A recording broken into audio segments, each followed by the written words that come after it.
Hello my dear students, welcome to our channel Murugan Tech World. Easy to learn, easy to win.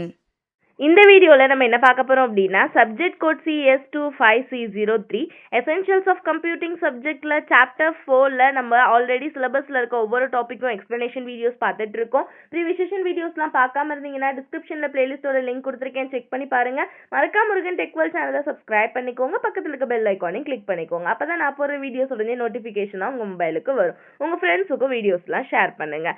இந்த வீடியோவில் நம்ம chapter 4ல் பார்க்க போகிற next topic பார்த்தீங்கன்னா language implement பத்தி பார்க்க போறோம். லாங்குவேஜ் அப்படின்றது இங்க நம்ம எதை பத்தி பார்த்துட்டு இருக்கோம்? ப்ரோக்ராமிங் லாங்குவேஜஸ் பத்தி தானே பார்த்துட்டு இருக்கோம்.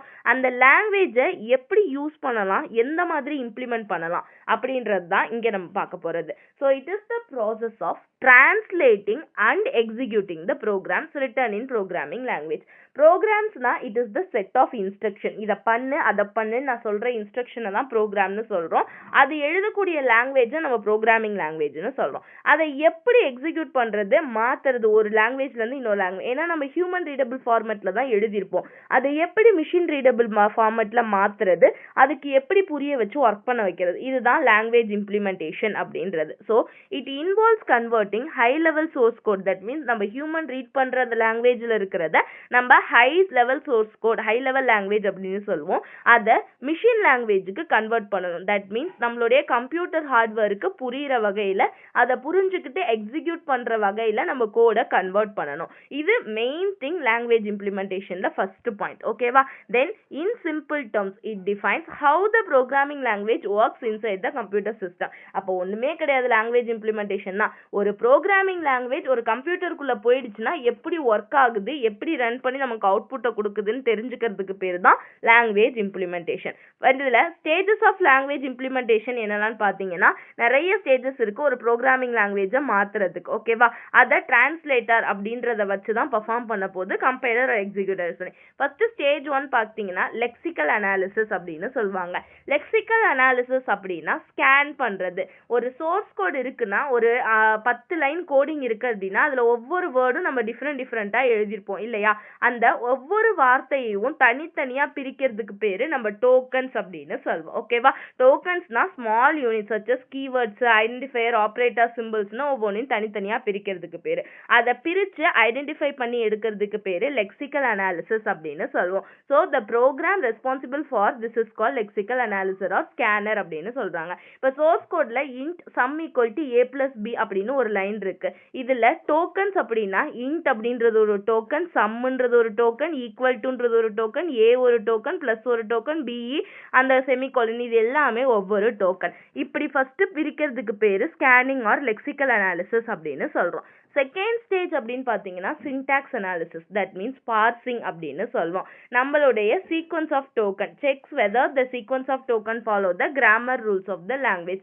ஒரு ப்ரோக்ராமிங் லாங்குவேஜில் எப்படி இருக்கணும், ஒரு ஃபங்க்ஷன்னா எப்படி இருக்கணும், ஒரு கண்டிஷனல் ஸ்டேட்மெண்ட்னா எப்படி இருக்கணும், ஒரு லூப்பிங்னா எப்படி இருக்கணும்னு ஒவ்வொரு சின்டாக்ஸ் இருக்கும். அந்த சின்டாக்ஸ் கரெக்டாக இருக்கா, நம்ம ரூல்ஸை ஃபாலோ பண்ணி தான் இருக்கா இல்லையான்னு செக் பண்ணுறதுக்கு பேர் சின்டாக்ஸ் அனாலிசிஸ் அப்படின்னு சொல்லுவோம். ஓகேவா? So builds the parse tree or syntax tree to represent the structure of the program. It ensures if X greater than or equal to 5 இருக்கா அப்படின்னு சொல்லி கரெக்டாக இருக்கா இல்லையான்னு செக் பண்ணுறது. அடுத்து third stage semantic analysis. Semantic அப்படின்னா மீனிங் அப்படின்னு அர்த்தம். தட் மீன்ஸ் அந்த ப்ரோக்ராமோடைய மீனிங் கரெக்டாக, லாஜிக் கரெக்டாக இருக்கான்னு செக் பண்ணுறதுக்கு பேர் செமாண்டிக் அனாலிசிஸ் அப்படின்னு சொல்லுவோம். சின்டாக்ஸ் அப்படின்னா அதோடைய ஸ்ட்ரக்சர் கரெக்டாக இருக்கான்னு செக் பண்ணுவோம். செமாண்டிக்ஸ்னா அந்த ப்ரோக்ராமோட மீனிங் கரெக்டாக இருக்கான்னு செக் பண்ணுவோம். ஓகேவா? இது எதுக்காக அப்படின்னா டைம் கன்வாலிட்டிக்காக, அந்த வேரியபிள்ஸை வந்து டிக்ளேர் கரெக்டாக பண்ணியிருக்காங்களா அப்படின்றதுக்காக, ரூல்ஸ் அண்ட் ரெகுலேஷன்ஸை ஃபாலோ பண்ணியிருக்காங்களான்னு எடுத்துக்கிறதுக்காக, இதுக்காக செமாண்டிக் அனாலிசிஸ் ஸ்டெப்ஸ் வந்து பர்ஃபார்ம் ஆகும். ஓகேவா? ஃபோர்த் ஸ்டேஜ் பார்த்தீங்கன்னா இன்டர்மீடியேட் கோட் ஜென்ரேஷன் அப்படின்னு சொல்லுவோம். இன்டர்மீடியேட் கோட் ஜென்ரேஷன் அப்படின்னா இப்போ ஃபர்ஸ்ட் வந்து நம்ம என்ன பண்ணியாச்சு, லெக்சிக்கல் அனாலிசிஸ் பண்ணியாச்சு, சின்டாக்ஸ் கரெக்டாக இருக்கான்னு செக் பண்ணியாச்சு, மீனிங் கரெக்டாக இருக்கான்னு செமாண்டிக் அனாலிசிஸ் பண்ணியாச்சு. இப்போ பண்ணதுக்கு அப்புறம் ஒரு டாஸ்க்கை பெர்ஃபார்ம் பண்ண சொல்லி தான் ஒரு ப்ரோக்ராமே நம்ம எழுதுறோம், ஒரு இன்ஸ்ட்ரக்ஷனே கொடுக்குறோம். அதை ஜஸ்ட் வந்து நமக்கு புரிகிற வகையில் நம்ம என்ன பண்ண போகிறோம் அப்படின்னா, ஃபர்ஸ்ட் இன்டர்மீடியேட் அப்படின்னா சென்டர்லன்னு அர்த்தம்.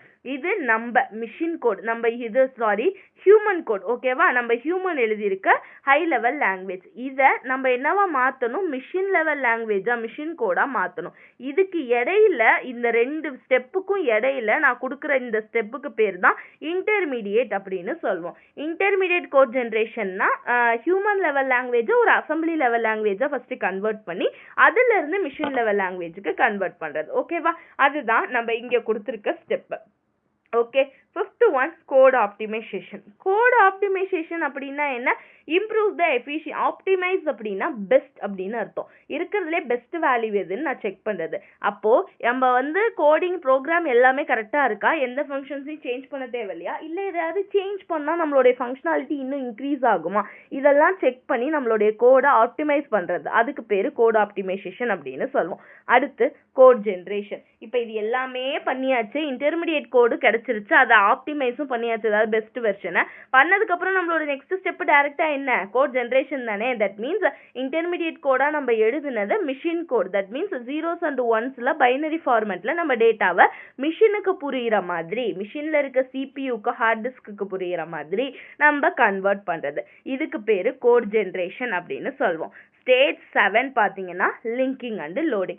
இப்போ கோட் எடுத்தாச்சு, கோட் எடுத்ததுக்கப்புறம் என்ன பண்ணணும்? அந்த ஃபைலை எக்ஸிக்யூட் பண்ணணும். மெயின் மெமரியிலேருந்து எக்ஸிக்யூட் பண்ணால் தான் ரன் ஆகும். ரன் ஆகி நமக்கான அவுட்புட்டு கிடைக்கும். இதுதான் process. So next last step அப்படின்னா இந்த லிங்கிங் அண்ட் லோடிங் தான் பர்ஃபார்ம் ஆகும். ஓகேவா? So these are the stages involved in language implementation. ஓகேவா? செகண்ட், என்னெல்லாம் டைப்ஸ் ஆஃப் லாங்குவேஜ் இம்ப்ளிமெண்டேஷன் இருக்கு. ஓகேவா? இப்போ என்ன ஸ்டேஜஸ் இருக்கு, எப்படி பண்ணுவோன்னு பார்த்தோம். அடுத்து என்ன டைப்ஸ் இருக்குன்னு பார்க்க போறோம். 3 மெயின் டைப்ல என்னோட லாங்குவேஜை நான் இம்ப்ளிமெண்ட் பண்ண முடியும். Okay, compilation first.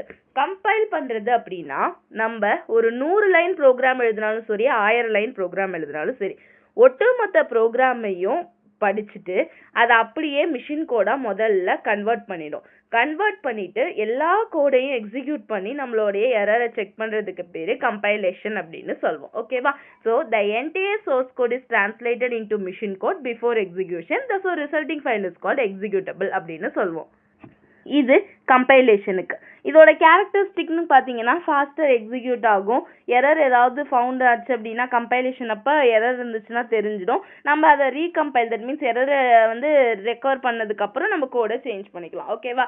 லாங்குவேஜ் இதில் எங்கெல்லாம் கம்பைலர் யூஸ் ஆகும்னு பார்த்தீங்கன்னா சி லாங்குவேஜில், C++, ஜாவாவில் எப்போயாவது யூஸ் ஆகும். ஓகே, எக்ஸாம்பிள் சோர்ஸ் கோட் இருக்கும், அதை கம்பைலருக்கு கொடுத்து ஆப்ஜெக்ட் கோடாக மாற்றி எக்ஸிக்யூட் பண்ணிவிட்டு அவுட்புட்டை கொடுத்துரும். நெக்ஸ்ட் ஒன் இன்டர்பிரிட்டேஷன் அப்படின்னு சொல்லுவோம். இன்டர்பிரிட்டேஷன் அப்படின்னா என்னன்னா, நம்மளுடைய சோர்ஸ் கோட் ஒரு 1000 லைன் இருந்தாலும் சரி, 10,000 லைன் இருந்தாலும் சரி, எத்தனை லைனா இருந்தாலும் ஒவ்வொரு லைனா, ஈச் லைன் பை லைனா செக் பண்றதுக்கு பேரு இன்டர்பிரிட்டேஷன் அப்படின்னு சொல்லுவோம். So the source code is translated and executed line by line at a runtime. No separate executable file is generated. ஒட்டுமொத்த ஃபைலையும் ரீட் பண்ணி எக்ஸிக்யூட் பண்ற வேலையே இங்க கிடையாது. அதுக்கு பேரு compiler. Line by line check பண்ணுச்சுன்னா அதுக்கு பேரு interpreter. So line by line check பண்றப்போ ஒரு இடத்துல எரர்னா அதை ஈஸியா அங்கேயே ஃபைண்ட் அவுட் பண்ணி கிளியர் பண்ணிட முடியும். ஓகேவா? பட் எக்ஸிக்யூஷனோட ஸ்பீடு பார்த்தா ஸ்லோவா தான் இருக்கும். பிகாஸ் ஒவ்வொரு லைனா அது செக் பண்றதுனால அதிகமான டைமை எடுத்துக்கும். ஓகே, இதுக்கு எக்ஸாம்பிள் பாத்தீங்க அப்படின்னா பைத்தான், ஜாவா ஸ்கிரிப்ட், பேசிக்லாம் பார்த்தீங்கன்னா இன்டர்பிரிட்டர் லாங்குவேஜ் அப்படின்னு சொல்லுவோம். ஸோ சோர்ஸ் கோட் இருக்குன்னா அதை இன்டர்பிரிட்டர்ல செக் பண்ணி அவுட்புட்டை கொடுத்துரும். இது இன்டர்பிரிட்டர். சி பார்த்தீங்கன்னா ஹைபிரிட் இம்ப்ளிமெண்டேஷன். தட் மீன்ஸ் கம்பைலேஷன்னா ஒரு பார்ட் இருக்கு, ஒட்டுமொத்த ப்ரோக்ராமையும் கம்பைல் பண்ணி எக்ஸிக்யூட் பண்றது. இன்டர்பிரிட்டேஷன்னா லைன் பை லைன் செக் பண்றது. இது ரெண்டையும் சேர்த்து பண்றதுக்கு பேரு ஹைபிரிட் இம்ப்ளிமெண்டேஷன் அப்படின்னு சொல்லுவோம். அப்ப என்ன பண்ணும், சோர்ஸ் கோடை ஃபர்ஸ்ட் என்ன பண்ணும்னா கம்பைலர் பண்ணும், என்னவா மாத்தோம்னா இன்டர்மீடியேட் கோடா, அதை லேட்டர் இன்டர்பிரிட் பண்ணி லைன் பை லைனா நம்ம விர்ச்சுவல் கோடுக்கு கன்வெர்ட் பண்ணிக்கு. இந்த மாதிரி ரெண்டையுமே சேர்த்து எக்ஸிக்யூட் பண்றதுக்கு பேரு ஹைபிரிட் இம்ப்ளிமெண்டேஷன் அப்படின்னு சொல்லுவாங்க.